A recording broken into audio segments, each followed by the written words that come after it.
that they are never alone, that there is a whole world waiting for them filled with possibility. And that's why we held a summit at the White House on bullying. That's why we're going to continue to focus on this issue. It isn't just kids being kids. It's wrong, it's destructive, it's never acceptable. And I want all those kids to know that the President and the First Lady is standing right by them every inch of the way. I want them to know that we love them and care about them, and they're not by themselves. That's what I want them to know.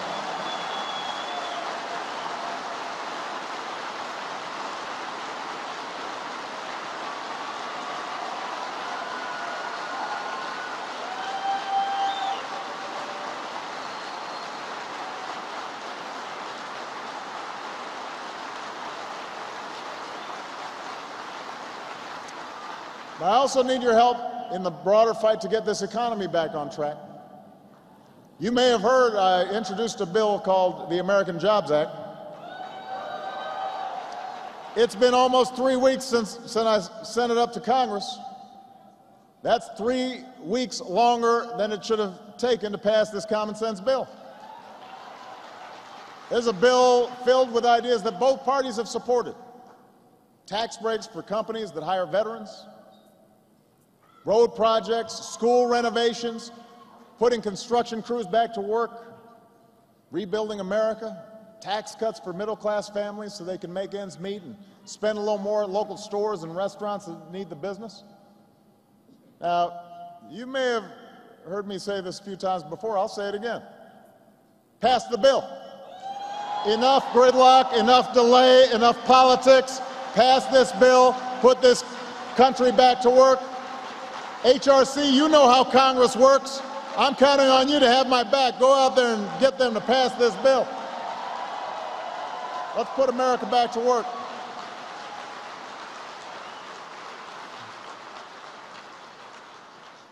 Now, ultimately, these debates we're having are about more than just politics. They're about more than the polls and the pundits and who's up and who's down. This is a contest of values. That's what's at stake here. This is a fundamental debate about who we are as a nation. We don't believe in a small America where we let our roads crumble, we let our schools fall apart, where we stand by while teachers are laid off and science labs are shut down and kids are dropping out. We believe in a big America. An America that invests in the future, that invests in schools and highways and research and technology, the things that have helped make our economy the envy of the world.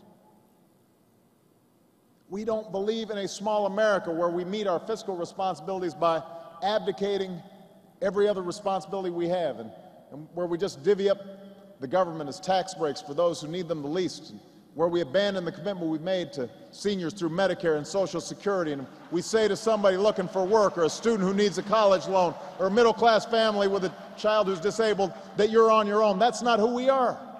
We believe in a big America, an America where everybody's got a fair shot and everyone pays their fair share, an America where we value success and the idea that anyone can make it in this country, but also an America in which everyone does their part, including the wealthiest Americans, including the biggest corporations, to deal with the deficits that threaten our future.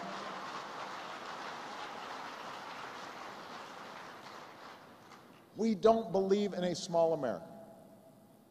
We don't believe in the kind of smallness that says it's okay for a stage full of political leaders, one of whom could end up being the President of the United States, being silent when an American soldier is booed. We don't believe in that. We don't believe in standing silent when that happens.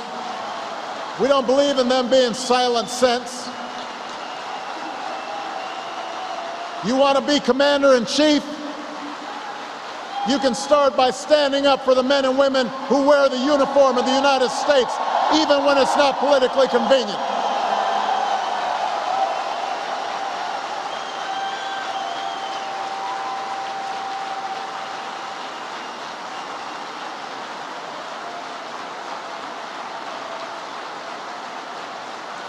We don't believe in a small America.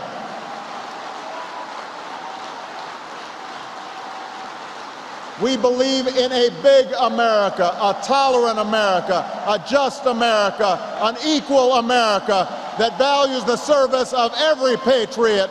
We believe in an America where we're all in it together, and we see the good in one another. And we live up to a creed that is as old as our founding, e pluribus unum, out of many one, and that includes everybody. That's what we believe. That's what we're going to be fighting for. I am confident that's what the American people believe in. I'm confident because of the changes we've achieved these past 2.5 years, the progress that some folks said was impossible. And I'm hopeful. I am hopeful. I'm fired up too. I am hopeful. I am hopeful. I am still hopeful because of a deeper shift that we're seeing.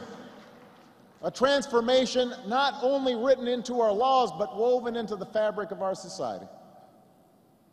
It's progress led not by Washington, but by ordinary citizens who are propelled not just by politics, but by love and friendship and a sense of mutual regard.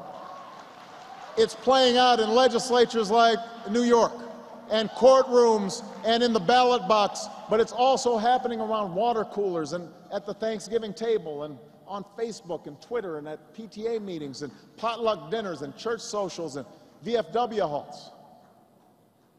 It happens when a father realizes he doesn't just love his daughter, but also her wife. It happens when a soldier tells his unit that he's gay, and they tell him they knew it all along and they didn't care because he was the toughest guy in the unit. It happens when a video sparks a movement to let every single young person know they're not alone and things will get better. It happens when people look past their ultimately minor differences to see themselves in the hopes and struggles of their fellow human beings. That's where change is happening. And that's not just the story of the gay rights movement, that's the story of America. The slow, inexorable march towards a more perfect union. You are contributing to that story. And I'm confident we can continue to write another chapter together. Thank you very much, everybody. God bless you.